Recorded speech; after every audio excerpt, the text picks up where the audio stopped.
In late 402 AD, the 66-year-old monk Xian and his two colleagues continued their journey to Nagarahara, which is now Jalalabad in Afghanistan.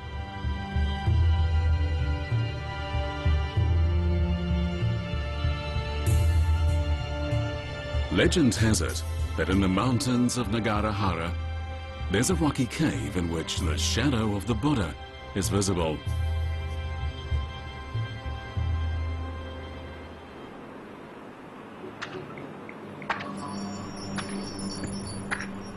However, few people visited it since it was rather remote.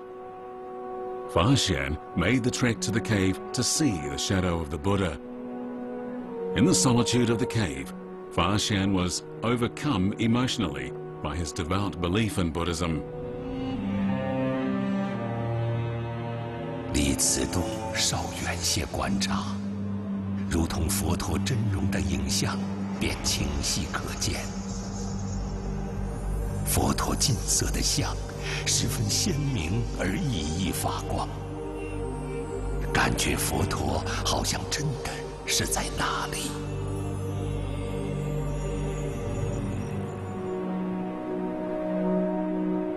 This was the first time Xian was close to the body of the Buddha. It made him feel as if Buddha was right here with him. All of this may have been an illusion, but Xian used this spiritual light as a guiding force for the rest of his journey.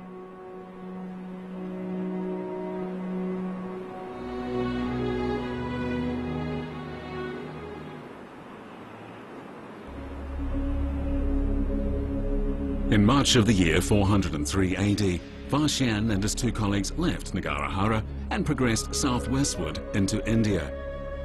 They would cross their second snow-capped mountain range, the Safed Ko Mountains, south of today's Jalalabad. Back then, it was known as the Tiny Peak. But to their surprise, it would be here that they would suffer the most serious setback since beginning their journey.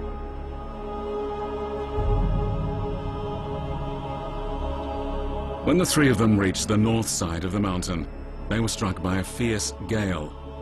Monk Huijing, who had only just recovered from a major illness, was overwhelmed. He fell into the snow, never to stand up again. 我已经不能活下去了，你们可以赶快离去，不要等着一起死掉。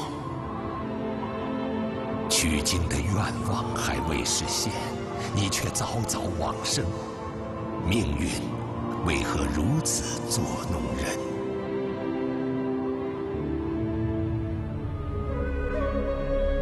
？Xian was determined, and he remained indifferent to the outside world. This was the first time that he was so overcome with emotion. Xian was a devout Buddhist. He deeply respected the ties of friendship.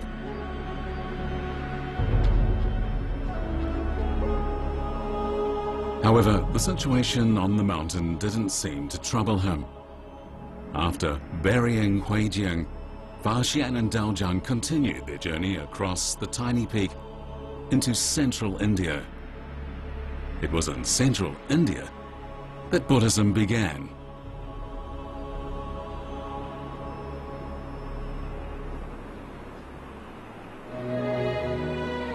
If during his visit to North India he was offered a window into the Buddhist world, then in Central India he managed to open that window. Xian soaked up all he could like the parched earth after a thunderstorm. At the time, he refrained from being a pilgrim. Instead, he spent his time more as a traveler observing Indian Buddhist customs.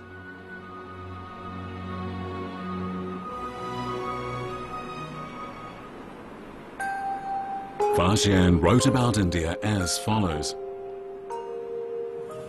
这里气候温和，寒热适中，没有霜雪，人民殷富快乐，没有户籍和官法，他们的人身也是自由的，想耕种就耕种，想离去就离去。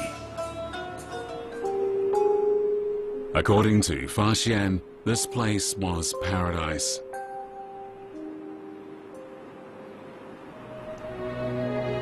Some 1,600 years ago, following the path of the Lord Buddha, Xian visited the Ganges plain. In his A Record of Buddhist Kingdoms, he wrote extensively about his travels. He could have never imagined that his travel diary would one day serve as the historical record for a nation.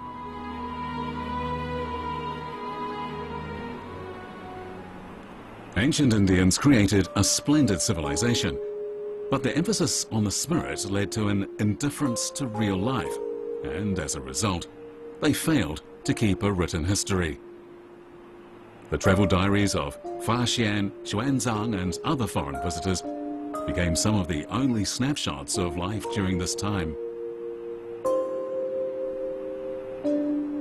In 1987, in his letter to Professor Ji Xianlin of Peking University, the Indian historian M. Attar Ali wrote, "Had it not been for the works of Xian and other top monks, this important part of Indian history would have been lost." Xian's A Record of Buddhist Kingdoms shed a light on this special period of Indian history.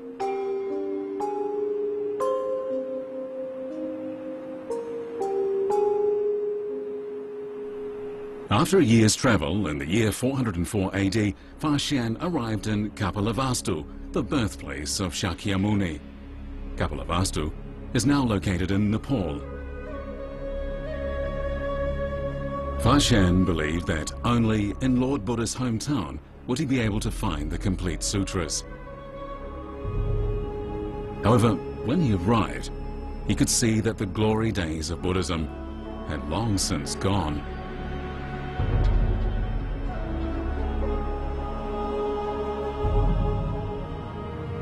城中一片荒芜，只剩下民户数十家。既有被当地人奉为圣物的白象在旷野里游荡，又有狮子在道路上横冲直撞。佛法在佛祖的家乡也已凋零。" As a devout Buddhist, Xian visited the historical remains of Lord Buddha, and he was worried about the decline of Buddhism here. 如果在佛祖的故乡都不能找到所要的律藏，那么我还应该上哪里去寻找呢？ This was the second time that Xian had shed tears on his westward journey. This time, he sobbed for the sake of Lord Buddha and Buddhism in general.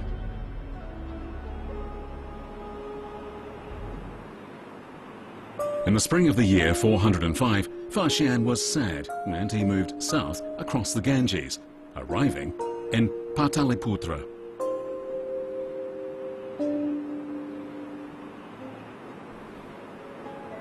Pataliputra was the most magnificent city in India. People here seemed to prosper. The downtrodden, lonely and sick were provided for and taken good care of. The local population believed in Buddhism, and both Mahayana and Hinayana Buddhism thrived here. In Pataliputra, the most famous Mahayana scholar was Radhasvamin. Radhasvamin lived at the Mahayana temple just outside the city. Top monks from all directions frequented this temple to learn Buddhism. Radhasvamin was well versed in Buddhism and he even lectured on it. The Buddhists in Magadha worshipped his knowledge and wisdom. Xian visited the Mahayana temple in Pataliputra. With the help of Radhasvamin, he fulfilled his wish of collecting the complete Buddhist Sutras.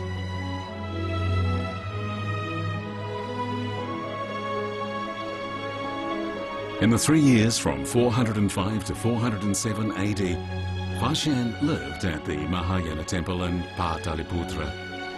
While here, he studied Sanskrit and transcribed the Buddhist Sutras. He also managed to copy large numbers of Buddhist sutras and scriptures.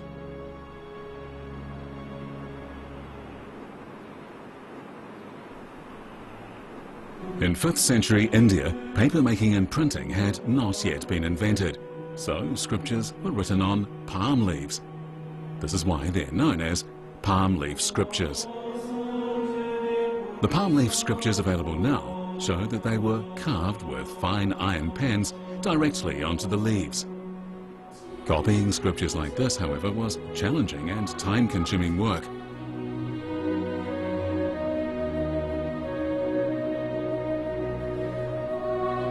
However, Xian relished the challenge of this work. In fact, he couldn't have felt happier. Having come from China, Xian was finally able to immerse himself in Buddhist precepts and scriptures in the place where Lord Buddha was born. As a devout Buddhist, Xian believed that this was an ideal situation, and indeed, the best that life had to offer.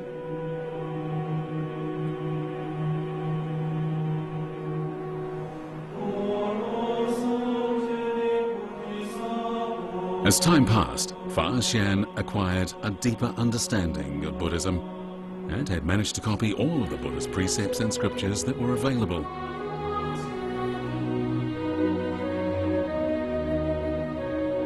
Finishing his transcribing, Xian realized that it was time to leave. The texts were urgently needed back in China to correct gaps in understanding by the faithful. However, Daozheng, who had accompanied Xian, was opposed to the idea of returning.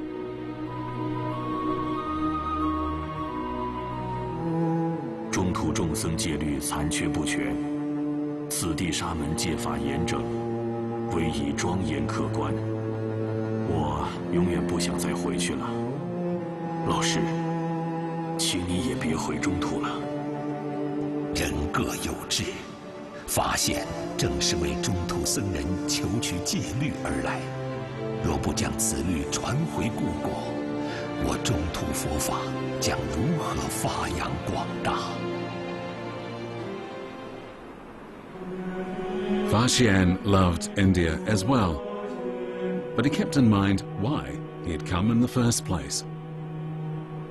Now, at the age of 70, all he wanted to do was to bring the sutras back to China.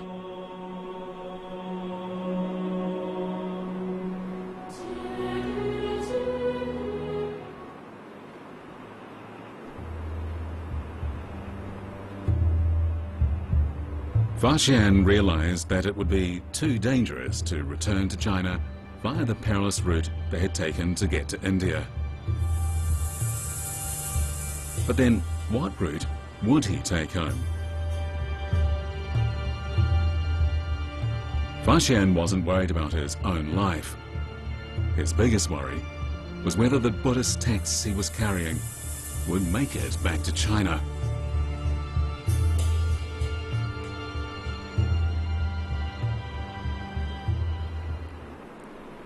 It was at this time that a merchant from the western regions who happened to be passing by mentioned that in a remote southern port, ships departed regularly for China. This news raised Xian's spirits. He decided to head in the direction of the port, collecting more texts along the way.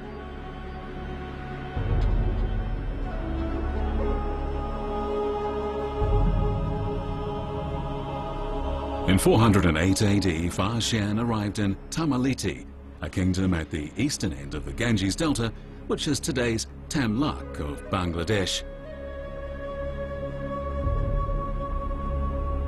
Tamaliti was an important port and a transport hub in ancient East India. It had many temples, and Buddhism was the main religion. It also had a rich collection of Buddhist classics and paintings, and this slowed Xian's return to China.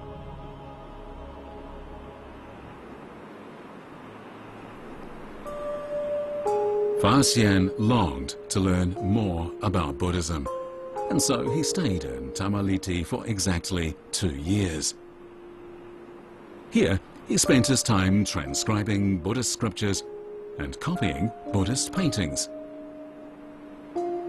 He believed that such solemn Buddhist imagery would inspire Chinese monks to become even more devout. He also believed that in copying these paintings, he had found a way of practicing Buddhism. He integrated his Buddhist beliefs with the images depicted in the paintings.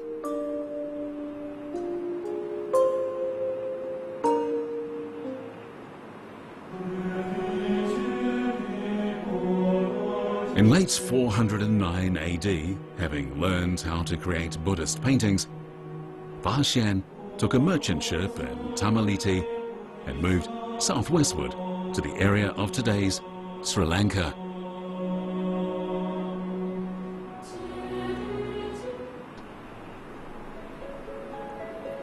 In the Sinhalese language, Sri Lanka means a resplendent land.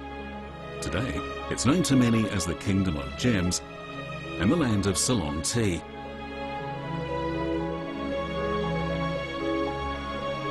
Legend has it that the founder of Sri Lanka was a descendant of lions. He and his subjects called themselves Sinhalese, and their country the Sinhala, meaning the state of the lion.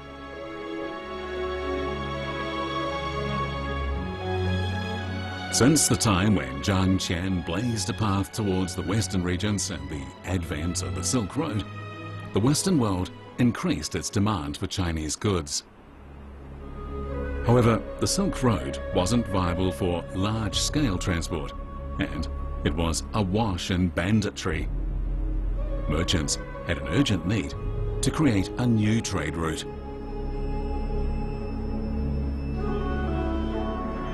After centuries of exploration by both Eastern and Western merchants, the maritime Silk Road was eventually created.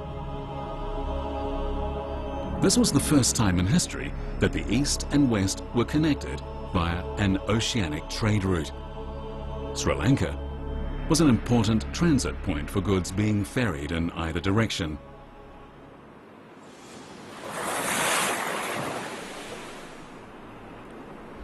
Xian headed south to Sri Lanka in order to return to China via the maritime Silk Road.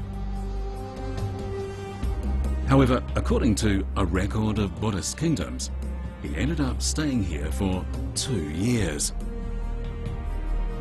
Why did he stay on this island for so long? The answer was simple: Buddhism.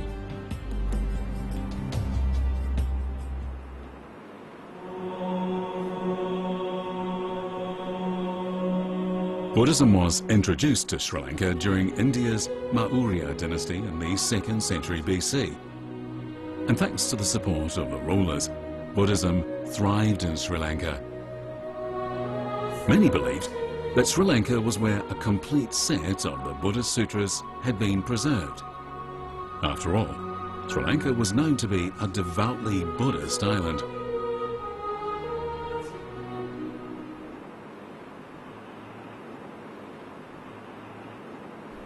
Located in north-central Sri Lanka, Anuradhapura used to be the country's capital. It was first built in the 5th century BC, and it was the capital of the Sinhalese dynasty for 1,300 years, from the 3rd century BC to the 10th century AD. When Xian arrived, the dynasty was in its prime. This massive Bodhi tree is located in Anuradhapura. It was believed to have been a cutting from the Bodhi tree where the Lord Buddha developed Buddhism. Regarding the tree, Xian had this to say: 狮子国国王派使者到魔界提国，迎取来菩提树的枝条，并且将枝条种在佛殿旁边。现在的菩提树已经有20多丈高，信徒们对它敬信仰慕，不敢有任何懈怠之心。1,600 years ago, Xian stood here admiring this tree, overcome with emotion. He had begun his westward journey 14 years earlier for the sake of Buddhism, which began under the parent plant of this tree. He longed for the teachings of the Lord Buddha, and he hoped his way forward would become clearer.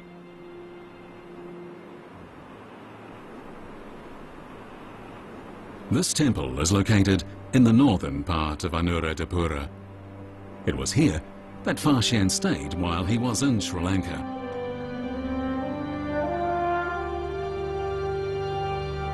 According to his records, Abhayagiri Vihara was a magnificent place. No less than 5,000 monks and nuns practiced Buddhism here. Well-produced statues of Buddha were placed in orderly shrines, and pilgrims streamed here every day. This was the center of Sri Lankan Buddhism. Xian was deeply moved by the devout atmosphere here. But what impressed him most was that many rare Buddhist texts were discovered in the monastery. These classics included many that were unknown at the time to China.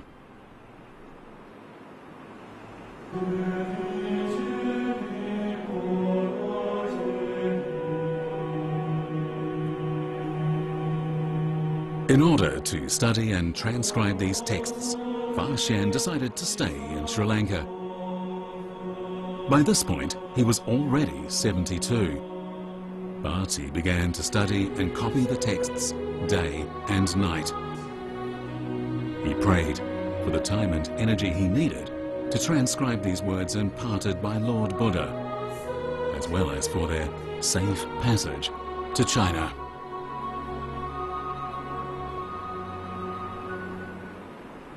In the year 411 AD, Xian boarded a ship bound for China. However, a storm would bring him to the edge of death. Would the sutras make it back to China? Would he realize his dream of promoting Buddhism? What would be his fate? Please join us for part 4 of Xian's spiritual journey.